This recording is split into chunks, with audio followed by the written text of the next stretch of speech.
నక్క నక్క నక్క నక్క నక్క నక్క. అందరూ నమస్కారం అండి. మన అడ్వకేటు నక్క రజని ఏదో మాట్లాడుతుందండి. ఒకసారి ఈవిడి మాటలో వినండి. విన్న తర్వాత మనం చాలా క్లియర్గా మాట్లాడుకునే ప్రయత్నం చేద్దాము, సరేనా?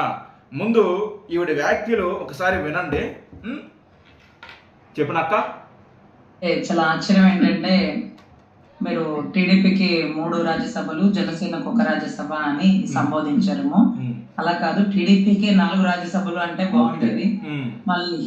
మళ్ళీ పేరుకి జనసేన అని చెప్పి మళ్ళీ ఆ జనసేన ఏంటి అంటే టీడీపీ అనుచరులు అని. సరిగ్గా అయితే నేనేమంటున్నానంటే, రాజ్యసభ లింగంనేని రమేష్ గారికి ఇస్తున్నప్పుడు ఎవరా లింగంనేని రమేష్ గారిని ఎంతో మంది ఆశ్చర్యార్థకంగా అడుగుతున్నప్పుడు, అవును లింగంనేని రమేష్ నాకు ఆర్థిక సహాయం చేసినాడు, లేకపోతే అంటే అంగబలం అర్ధబలం లాగా నిలబడినాడంటే ఏ టైంలో ఎప్పుడు ఎలా, ఏ టైంలో ఎప్పుడు ఎలా? పార్టీ ఓడిపోయినప్పుడు మీరున్నారా? లింగంనేని రమేష్ మాత్రమే ఉన్నాడు. ఏం చేసినాడండి? మిమ్మల్ని జగన్ గారు తిడుతుంటే, లేకపోతే జగన్ గారి మంత్రివర్గం తిడుతుంటే ఇప్పుడన్నా లింగంనేని రమేష్ బయటకు వచ్చి కౌంటర్ ఇచ్చాడు. మిమ్మల్ని నోవటల్లో బంధిస్తుంటే ఒక ఆడబిడ్డ తన సంఖలో బిడ్డను పెట్టుకుని మీ జెండా పట్టుకొని ఒక గట్టు మీద కూర్చున్న దృశ్యం అందరికీ గుర్తుంది కదా. మరి లింగంనేని రమేష్ గారు మీ గేట్ దగ్గర నుంచున్నారా? పోలీసులు మిమ్మల్ని నిర్బంధిస్తున్నప్పుడు అడ్డుకున్నాడా? మీరు నడి రోడ్డు మీద బాసా బట్టలు వేసుకుని కూర్చున్నారా? లేకపోతే కాళ్ళు పైకెత్తి కింద పడుకున్నారా? పడుకొని కాలు మీద కాలు వేసుకుంటూ చుట్టూ ఉండే పోలీస్ ఆఫీసర్లతో బతిమలాడించుకుంటున్నారా? వీటన్నిటి టైంలో మీకోసం ఉన్నటువంటి జనం కుప్పలు తెప్పలుగా కదిలి వచ్చినటువంటి అభిమానులు ఆ కుంభ వర్షంలో. కానీ ఏ రోజు లింగంనేని రమేష్ గారిని జనసేన పార్టీ ఆఫీస్లోనూ చూడలేదు. ఆయనతో ఎక్కడ సన్నిహితం అంటే సార్, అంటే ఈవిడ బాధ ఏంటంటే లింగంనేని రమేష్ గారికి రాజ్యసభ సీట్ ఇచ్చారు పవన్ కళ్యాణ్ గారు. లింగంనేని రమేష్ గారు ఏమన్నా పార్టీ కోసం ఏమన్నా పని చేశాడా? పవన్ కళ్యాణ్ గారి వెంట ఏమన్నా నడిచాడా? పవన్ కళ్యాణ్ గారి కష్టకాలంలో ఏమన్నా అండగా నిలబడ్డాడా? పార్టీ ఆఫీసుకి ఏమన్నా వచ్చాడా? మీరు ఎలా ఇస్తారు లింగంనేని రమేష్కి మీరు ఎలా రాజ్యసభ ఇస్తారు అని చెప్పేసి ఈవిడ మాట్లాడుతుంది. ఈవిడే కాదు, గొడ్డల పార్టీలో ఉన్న కొంతమంది పేటీఎం గారు కూడా మాట్లాడుతున్నారు. ఈవిడ కూడా పేటీఎంఏ, నేను కాదంటాల 100% ఈవిడ కూడా గొడ్డల పార్టీ పేటీఎం కార్యకర్తే. అయితే ఇప్పుడు ఏదైతే మాట్లాడుతుందో వీళ్ళు గొడ్డల పార్టీ అధినేత, వీళ్ళు నాయకుడు ఉన్నారు కదా జగన్మోహన్ రెడ్డి అనే వ్యక్తి, ఇతను అధికారంలో ఉన్నప్పుడు రాజ్యసభ సీటులు ఎవరికి ఇచ్చాడండి? నక్కారాజుని ఎవరికి ఇచ్చాడు? 4 ఇచ్చాడు. ఎవరెవరికి ఇచ్చారు నేను చెప్పనా? ఏదైతే మా నాన్నను చంపారు, మా నాయన్ని పొట్టన పెట్టుకున్నారు అని ఆనాడు రిలయన్స్ మీద దాడి చేయించాడు కదా జగన్మోహన్ రెడ్డి, వాళ్ళకి సంబంధించిన అంబానీకి సంబంధించిన వాళ్ళ ఫ్రెండ్కి రాజ్యసభ ఇచ్చాడు. అతని పేరు పరిమిళ నత్వాని. పరిమిళ నత్వాని. ఈ పరిమిళ నత్వాని కానీ లేదా ఈ అంబానీ కానీ వైసీపీ పార్టీ కోసం ఏమైనా పనిచేశాడా? వైసీపీ పార్టీ కార్యకర్త? వైసీపీ పార్టీ రాజకీయ నాయకుడా? ఏ విధంగా మీరు అంబానీకి వాళ్ళ ఫ్రెండ్కి ఎలా రాజ్యసభ ఇచ్చారు?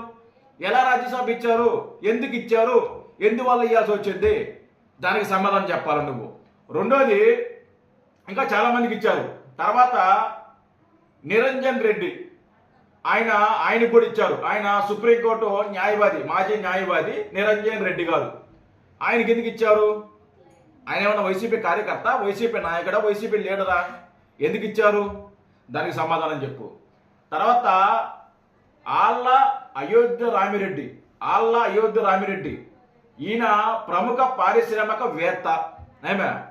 ఆయనకి ఎందుకు ఇచ్చారు? ఈయనేమన్నా వైసీపీ కార్యకర్త, వైసీపీ నాయకుడా? ఆయనకి ఎందుకు ఇచ్చారు? ఎందుకు ఇవ్వాల్సి వచ్చింది? దానికి సమాధానం చెప్పనక్క. తర్వాత బేదా మస్తాన్ రావు, ఈయన కూడా ప్రముఖ పారిశ్రామికవేత్తే. ఈయనకి ఎందుకు ఇచ్చారు? మొత్తం 4 ఇచ్చారు. ఈ 4 కూడా రాజకీయాలకు సంబంధం లేని వ్యక్తులు. గొడ్డల పార్టీకి కార్యకర్తగానో లేదా నాయకుడుగానో లేకపోతే ఇంకోటిగానో పనిచేసిన వ్యక్తులు కాదు. అలాంటప్పుడు వాళ్ళకి రాజ్యసభ సీటు మీరు ఎలా ఇచ్చారు? మీ జగన్మోహన్ రెడ్డిని నువ్వు అడిగే ధైర్యం ఉందా? నువ్వు ప్రశ్నిస్తావా? ఏమయ్యా జగన్మోహన్ రెడ్డి వీళ్ళకి ఎందుకు ఇచ్చావయ్యా? నాడు తండ్రిని చంపారని చెప్పేసి రిలయన్స్ ఆఫీసుల మీద దాడి చేశారు. అలాంటి సంబంధించిన ఆ వ్యక్తులకు సంబంధించిన వ్యక్తికి రాజ్యసభ ఇచ్చారు, అది ఎలా ఇస్తారు అని మీరేమైనా క్వశ్చన్ చేశారా? పోనీ వైసీపీ పార్టీలో ఉన్న నాయకులు కానీ లేకుంటే మాజీ మంత్రులు మాజీ ఎమ్మెల్యేలు ఉన్నారు కదా కొంతమంది బొగ్గడగాళ్ళు, వాళ్ళు ఏమైనా మాట్లాడారా? వాళ్ళు మాట్లాడాల. మీరు మాత్రం ఎవరికైనా ఇచ్చుకోవచ్చు, రాజకీయాల సంబంధం లేదు, ఎవరికైనా ఇచ్చుకోవచ్చు. పవన్ కళ్యాణ్ గారు ఎవరికి ఇవ్వకూడదు. పవన్ కళ్యాణ్ గారి లింగంనేని రమేష్ గారికి పవన్ కళ్యాణ్ గారికి ఇస్తే తప్పేముందండి? అది ఆ పార్టీకి సంబంధించిన వ్యక్తి, వాళ్ళు ఎవరికైనా ఇచ్చుకుంటారు. టీడీపీకి సంబంధించిన ముగ్గురికి ఇచ్చారు, సానా సతీష్ గారికి, అలాగే చింతకాయల రవి గారికి, ఇంకొక వ్యక్తి ముగ్గురికి ఇచ్చారు. వాళ్ళ పార్టీలు వాళ్ళ ఇష్టం, ఎవరికైనా ఇస్తారు. మధ్యలో మీ బాధ ఏంది?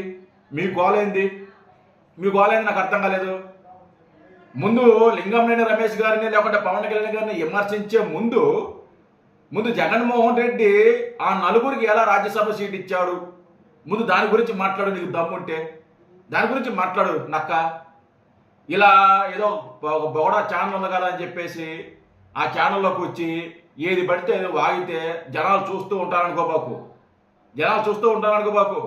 నీ నక్క బుద్ధులు పోనించుకోబాకు. నీ నక్క బుద్ధులు నా కాడ చూపించబాకు, మా దగ్గర చూపించబాకు.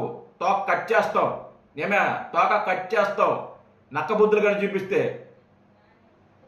సిగ్గుండి మాట్లాడుతున్నా, సిగ్గు లేకుండా మాట్లాడుతున్నావా? లేదా జగన్మోహన్ రెడ్డి ఏదో నీతి మంత్రుల్లాగా నిజాయితీ మంత్రుల్లాగా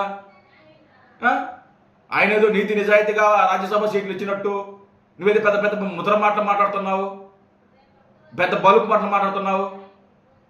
నీ బతుక్కి నీ స్థాయికి పవన్ కళ్యాణ్ గారు ఎవరికి రాజ్యసభ సీట్ ఇవ్వాలని నీకు చెప్పి ఇవ్వాలండి. ఇవ్వాలా? అసలు నువ్వు అసలుకి నీకేం హక్కు ఉంది అడగడానికి? నువ్వెందుకు అడగాలి? నువ్వెందుకు అడుగుతావు? నక్క ఇలాంటి బలుపు మాటలు వద్దు. నేను మళ్ళీ చెప్తున్నా, ఇలాంటి బలుపు మాటలు వద్దు. వైసీపీ కార్యకర్తలకు కూడా చెప్తున్నా, అదే గొడవల పార్టీ కార్యకర్తలకు కూడా చెప్తున్నా, ఇలాంటి బలుపు మాటలు వద్దు.